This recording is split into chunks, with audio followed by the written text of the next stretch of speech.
everyone, this is Yamaha Vstar with another do-it-yourself video. In this case, we're going to do an engine removal for a Vstar 650.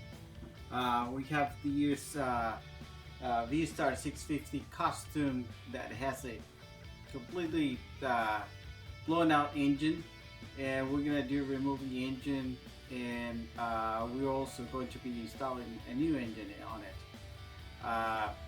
Stay with me and I will walk you through the whole process. Thank you. First thing we're going to do is to get the manual. Even if you know what you're doing, it's always good to have the manual as a backup. Let's see. That's it. Restart 650, and we're gonna walk you through the process. All right, to start, first two things that need to come out are the tank and the seat.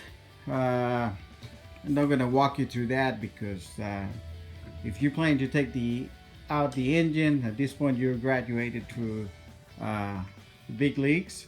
Then we need to take out the exhaust. We need to take out the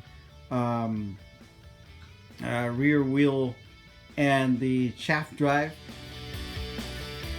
Next, your air box and carburetors needs to come out.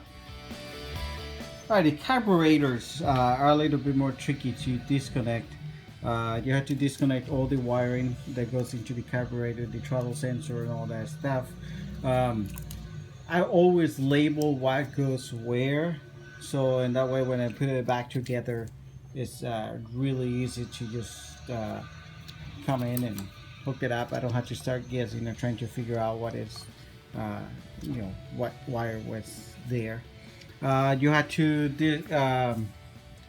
get off all the throttle cables from the carburetor, as well as the shock cable, all the hoses. And in California we have the evaporation canister, so you have to disconnect all the hoses from it, loosen up all the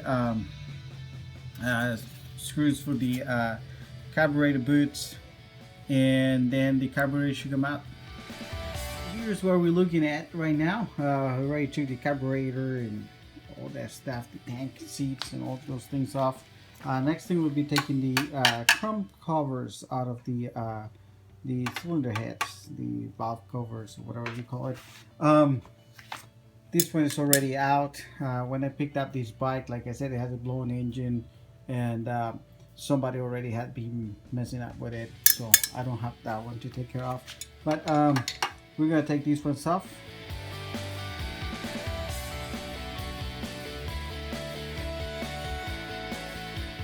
Next, we're gonna take the foot peg, the rear brake, and the exhaust off the bike.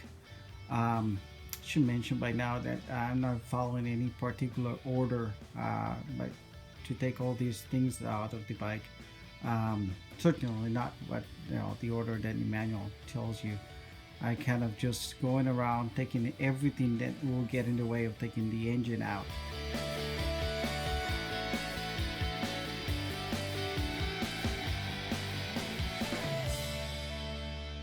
All right, we got the exhaust, foot peg, and rear brake out of the way. Now we're going to take off the fake transmission cover on the right side, the side cover off. Also, in the California models, you have the evaporation canister right here, and we also have to loosen up and take, just loosen it up, the this sensor for the rear brake. Alright, things are starting to look way more accessible now, so we can see the engine mounts there and here, also the engine mounts in the back, and pretty soon we're gonna be able to access those and just take those off, and after that we'll be just getting the engine out. But right now we're gonna move into the right side, and what we're gonna do next on the right side, we're gonna take the fake transmission cover off. We're gonna disconnect the clutch. We're going to take off the AIS system. Take it off too, because that will get in the way of getting it out. The manual recommends to take the starter off, the starter motor off. I'm not gonna do that. I've done it a couple of times and I don't need to do that. After that, we also have to disconnect the shifter, and at that point we can start taking off all the bolts for the engine mounts that holds the engine into the frame. So we're getting close now.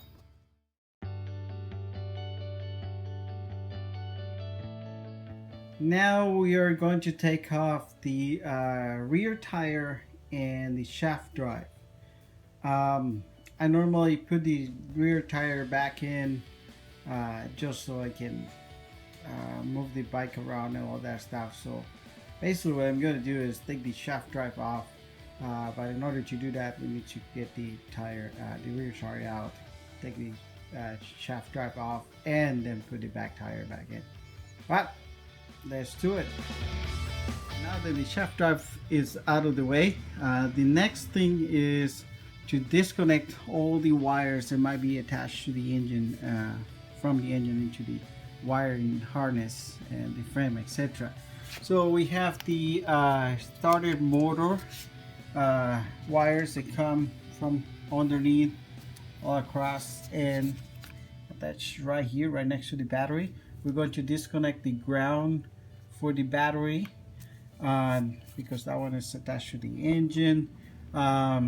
We also are going to disconnect on the other side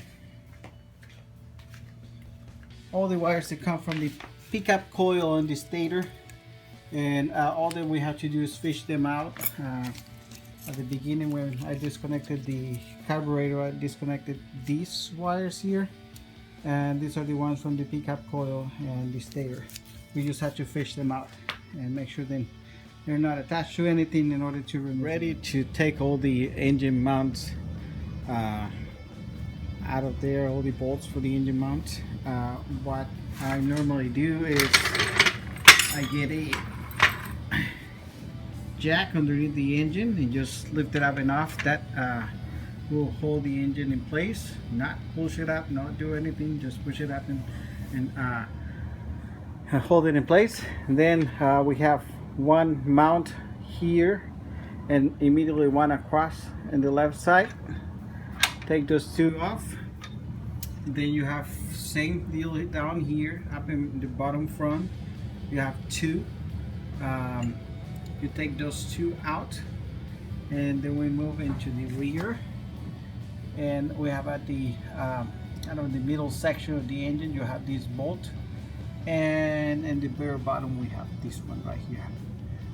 We'll take the ones from the right side first and then the ones from the left side, and we should be ready to drop. Where the interesting part starts.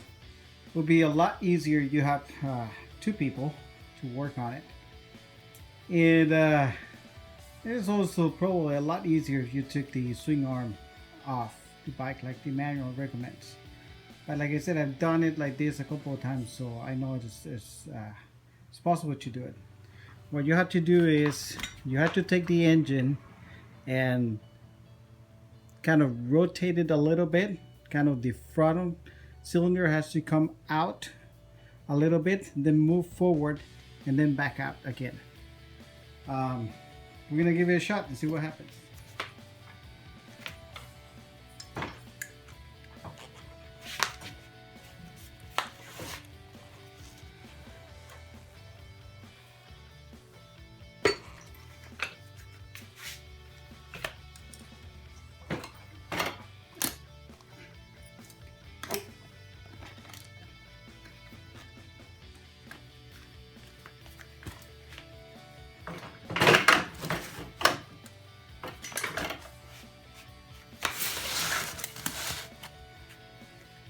Well, as you can see, basically we have it out.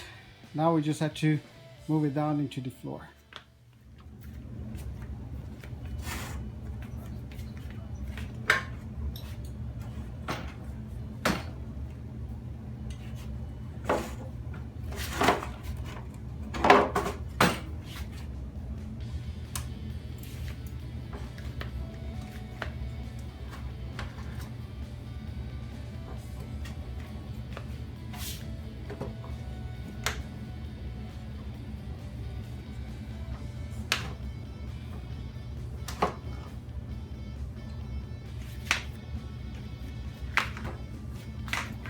right, we have our engine out of the frame. Now I'm just gonna secure it in there. Use a couple tie downs, and I'll keep it on top of that cradle just in case. All right, everyone. As promised, we did the engine removal in a Vstar 650. As you can see, we have there the frame without the engine, and here right next to it, the engine that wasn't there. It's not difficult. It takes 2 good hours, but all by yourself, probably with if you had a buddy or somebody to help you, it will take you half that, but it's totally doable, not a problem. Next time you have to take your engine out for some reason, you know you can do it. This is Yamaha Vstar. Thank you for watching.